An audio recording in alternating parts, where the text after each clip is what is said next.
This is CX1104 Chapter 8.1.5a. In today's lecture, we'll review coordinate system. If you are familiar with coordinate system, then you may skip this chapter. This chapter leads to coordinate systems and change of basis. Let's review the word basis.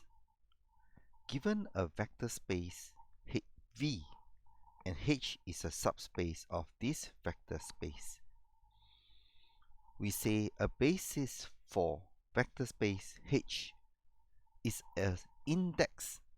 Index basically means we are going to count 1, 2, 3 until P, and ordered means that the position is important. An index set of vectors B that spans H, and it is linearly independent. So let's repeat. A basis is basically a set of independent vectors, and it must be ordered. Basically, we can call them 1, 2, 3, 4, 5, 6, and it will span the space that we are interested in, and in this example, H. Now, when it's independent set, meaning that if we add one more vector into this set, then the set does not become linearly independent. So please understand this clear requirement to be a basis. Additionally, if this is an independent set spanning the space H, if you take one away from this set, then we are left with not enough vectors to span H. So these are the two views of a basis. And you can read about these two views here. Let's have a concrete example. In this example, we have R3, the Euclidean space that requires 3 vectors to span this space.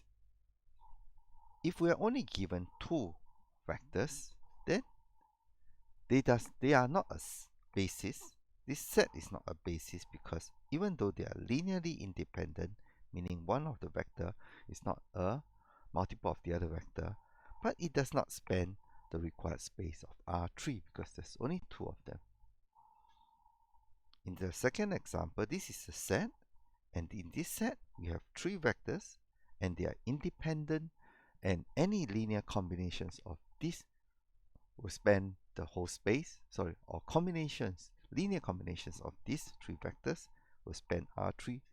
Therefore, this is a valid basis for R3. What it means is that we can find infinite number of bases because we can choose any linearly independent set that spans the space.